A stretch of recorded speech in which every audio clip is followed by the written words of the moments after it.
Hello everyone, DKB Jeet Kune Physiology and more. Today's day 2 of Heavy Bag 101 Jeet Kune style. Okay, so one very important aspect of heavy bag training is definitely going to be learning how to properly punch. Now I do have some punching videos previously that I had done. However, specifically for this, I just want to teach everyone as an addition just the proper punching. Now, first off, you want to make sure that you're making a fist properly, okay? So a lot of people, number one, a lot of people tighten up from the beginning. That is a bad idea because you're tight, you're tense, you're not loose. You want to be relaxed, you want to be loose when you punch, kick, things like that. Because when you're tense and everything, number one, it's going to contract your muscles more, and then when you go to hit someone, especially if you miss, you actually take the chance of actually pulling or injuring yourself, pulling something or injuring yourself. Plus, also by tensing up, gosh dang it, tensing up and being all tight and everything, you will not get the power or technique or speed that you really have the potential to be able to create. So here's what we're gonna do. First,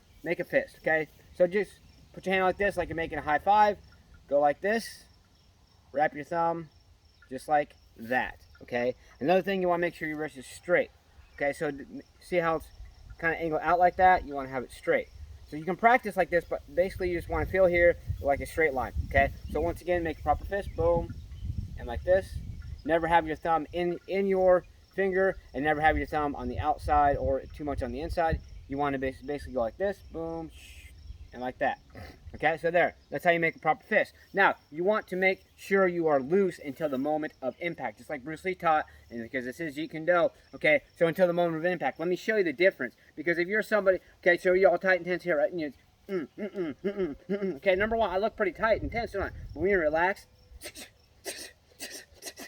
you can see the difference, okay? I'm going to do a few more punches to show you. I'm going to do 5 punches the one way with tight and tense, and the 5 punches with loose. What I want you to pay close attention to is the speed, the technique, and the power components combined within. Okay, so here we go. Here's the tight and tense one. Here's the not so tight and tense. See the difference? And I'm not just trying to hinder the other punches. I'm really, this is real time. This is a real thing. Try it yourself and find out. Okay. But another thing you don't want to do, you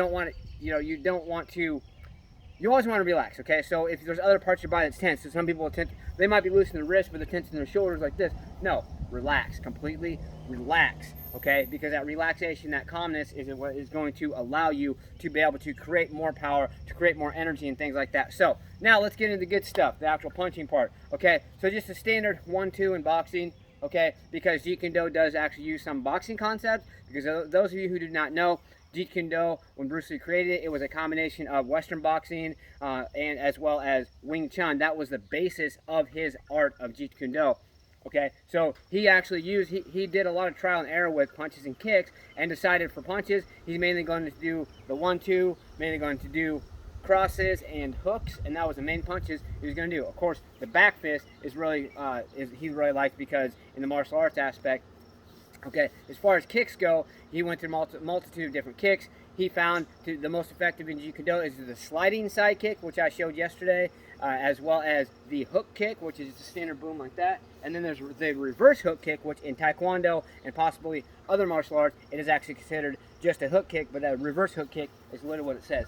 Boom, boom, okay? Reverse hook kick, like that, okay? So those are just some basic concepts that I want to go over. Okay, so now let's get into the punching. All right, so just a basic 1-2. Number one, you want to make sure you have the right body posture. Your power is created from your hips and your legs. You generate that power from your hips and legs into your body. Boom.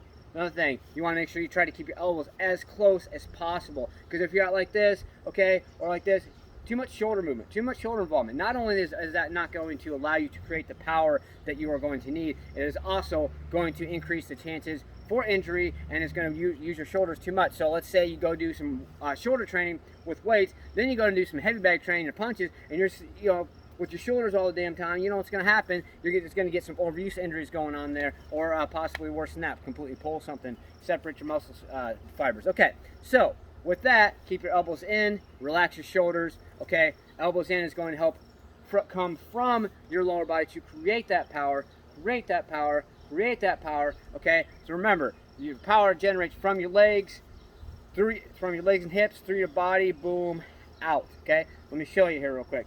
So if you've got the proper stance, and you, boom, slowly, movement, boom, And see how I'm slightly turning? Boom. That's what it is. Let's go and do a few 1-2s. Okay? Yeah, so you see, boom, this way and this way. Both ways, I'm twisting my hips to get that ultimate amount of power, okay? So just practice this for a little bit. Boom, boom, boom, boom. And then, once again, do not clench your fist till the moment of impact. So I'm going to go in slow motion and show you exactly. So, boom, boom. There we go. There we go. There we go. And there we go. Okay, now let's go a little bit faster, okay? 1, 2, 1, 2, 1, 2, 1, 2, 1, 2. Let's put a little power behind it. 1, 2, 1, 2, 1, 2, 1, 2. Okay? There we go. Okay, so there's the basic 1-2 punch. Okay, now you always want to switch and do the other side. So we're going to switch over here. 1, 2, 2, 3, 3, 4, 4, 5, 5. Okay? There we go. Always want to work both sides, especially if you're not proficient in one side. So if your left side is not proficient as your right side, do at least a few more repetitions on your left. Then you do your right till you get it good and balanced out, and then keep it balanced. Do 10 on the left, 10 on the right, whatever it may be. Okay. I started out, I wasn't that good with one side. I worked on that side, worked on that side, worked on that side, and every single time I would do my stronger side, my not so strong side, I would do 3 to 5 more repetitions of whatever type of punches or whatever I was doing to get more technique down, to be able to create more power and things like that. Now I have one side that in one punch is stronger than the other side that used to be a little weaker. So you understand the concepts here. Okay, so that's just a standard 1-2. Okay, across, you can do it honestly a few different ways. You can do a cross from the back movement here, boom, or you can do a cross from the frontward movement too. A hook is the same way. But with a cross, what the idea of it is, if somebody's standing over here, excuse me, if somebody's standing over here, and or if you're going to be attacking two opponents at once, boom, boom. Okay, you have one person there, one person here. You're going to boom this one, okay? Or if the person standing just slightly off to your side angled, blam, you can knock them off course, you can knock them off balance, and you can seriously hurt them. Okay, once again, you want to train both sides. Okay, let's do a few, and then we're going to go into a real-time movement. So 1, 2, 3, 4, 5. Okay, let's go. And across, when you do a cross, you always have your fist like this, not like this. A cross should be simply like that. So 1, 2, 3, 4, 5. Okay, see how twist, twist, twist, clench fist, twist, clench fist, twist, clench fist. Okay, other side. 1, 2, 3, 4, 5. 1, 2, 3, 4, 5. Okay, now I'm going to explain the hook a little more in depth because Bruce Lee really liked the hook. The hook, however, he felt that it was more effective and you could create more power with doing a forward-facing hook. Okay, so usually when you do a hook, you're back like here, boom. But he was talking more about a forward-facing hook like this, because you can you're closer to your opponent, and he actually developed a way and proved to people that you could create power at the same time as well. Okay, boom. Okay, one thing you want to watch out for when your hand comes back, it's going to be easy to go like this. Guess what that's going to do?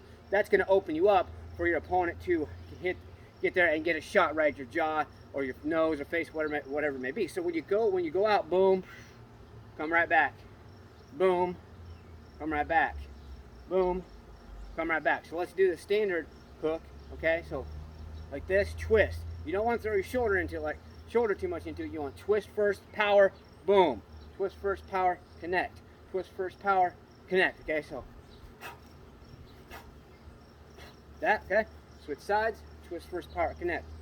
Twist first, power, connect. Twist first, power, connect. Okay. Okay, now you can see how same thing. Even with the backward facing, you always want to come across back to your face so you protect your face. Okay. Now we're gonna do the forward facing. Okay. Like I said, these are difficult to get. You basically have to really train and practice to be able to get your body in a natural movement to come back and cover your face, because you naturally want to come like this and come back. No. Boom, back. Boom, back. Boom, back. Okay. Boom. Okay. Switch sides. Boom, back. Boom, back. Boom, back. Okay, so there are the basics of punching. I strongly suggest everyone practice these very, very thoroughly. Practice.